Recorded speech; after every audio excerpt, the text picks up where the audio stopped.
Just imagine that moment when you find the puppy of your dreams, so fluffy, so full of love. This puppy becomes your best friend and doesn't judge you when you have a bad day, and is always there for fun and comfort. It's just as exciting as finding that first perfect place to live when you finally leave the nest to venture into the real world. You have found that place, have the friends, and are excited to start acting more grown up.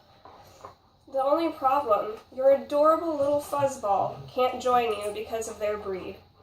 Obviously, you are going to feel crushed. You have to give up this wonderful opportunity because the rental agency has banned certain breeds of dogs. Why? These breeds have been classified as vicious. This was my story. That dog in question is the one you see before you. I found this rental house near campus that was ready to have us sign the lease. But the only holdup was the fact that Sophie was part Rottweiler and looks like one too. She is one of the sweetest dogs I have ever met, and she loves strangers. I believe that the rental agencies should not discriminate against dogs just because of their breed, but by their behavior. According to Forbes, there are 11 types of dogs that homeowners and renters insurance agencies are wary about. This list includes pit bulls and Staffordshire Terriers, Doberman Pinschers, Rottweilers, German Shepherds, Chows, Great Danes, Presca Canarios, Akitas, Alaskan Malamutes, Siberian Huskies, and Wolf hybrids. The first 4 on the list are the most likely to be denied coverage. The reason? Insurance companies don't want to deal with a potential lawsuit if someone gets bitten or hurt by the dog while they are visiting the owner's home. I see this as unfair because all dogs, given these specific circumstances, can bite. That does not just include the previous listed dogs. In Topeka, the only type of dog that is specifically banned is the pit bull, yet rental agencies bar this dog along with several others. If the state deems these other dogs as non-ban worthy, why should rental agencies? Sophie, like many other dogs, have been unfairly judged because of their stereotypes. Their breed has been linked to being vicious and more aggressive. However, these stereotypes simply aren't that factual. So what makes a dog vicious? Dr. Kevin Henderson, a local veterinarian who has been in his profession for 30 years, said that usually the owner is the one to make the dog vicious. Bigger dogs, which are shunned because their owners make them vicious, Bigger dogs, which are the ones who are usually banned, are shunned because their owners make them vicious and they are more likely to be recognized for it. He also points out that small dogs are actually more likely to be vicious because they are a lot more inclined to be territorial. A study done by Applied Animal Science Behavior proved the statistical facts on which breeds are the most aggressive by using 6,000 dog owners and their dogs. The top 3 were Wiener Dogs, Chihuahuas, and Jack Russells.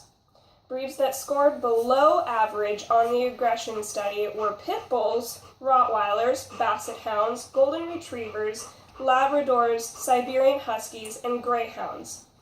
It's interesting that some of these dogs appear on the least aggressive side are the ones that are being banned by rental agencies. Rental agencies exert control over who they have in their rental houses. The person has to make a certain amount of money per month. They also have to give a deposit in case there are damages, and some even have to pay for applications so they can run a background check on you.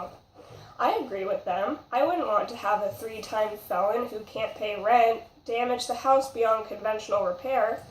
The only thing I don't agree with is the fact that they exert control over the dogs, over what dogs are acceptable, and which ones aren't based on this concept that certain dogs are born vicious.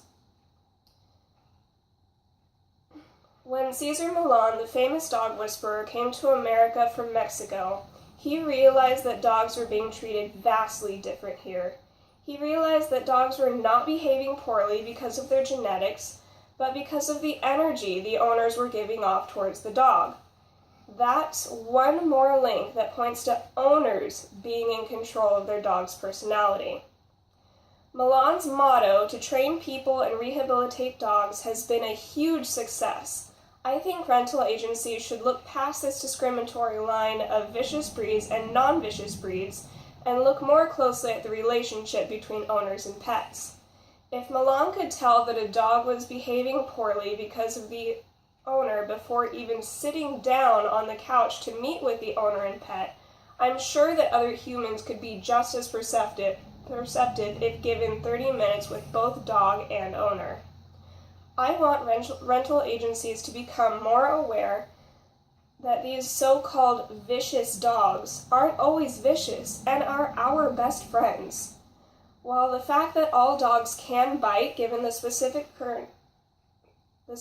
circumstance is still true, I believe that rental agencies can prevent themselves from negative consequences if the owners are too careless and keep their dogs from these circumstances.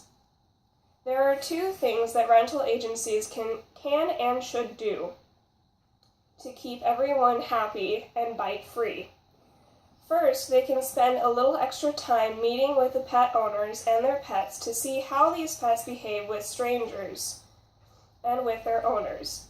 This can give them a lot of information on how the pet will act later on, and they can decline any application if they feel the pet does not meet with the standards. Second, if the pet does meet with the standards, rental agencies can draw up a quick legal document that bars them from any lawsuit in the case of that pet biting someone. If that happens, the owners are under full responsibility, as they should be. I would like you to take 30 minutes out of your day and write a letter to the managers of one of these rental agencies. Voice your concerns that you have about their discrimination against certain dog breeds. Wouldn't you love to see dog owners be able to get the dog of their dreams and find the perfect rental house?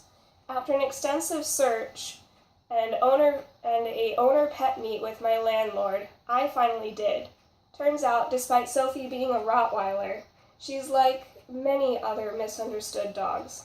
Too lovable for words. Can I get a kiss? Can I get a kiss? Hmm?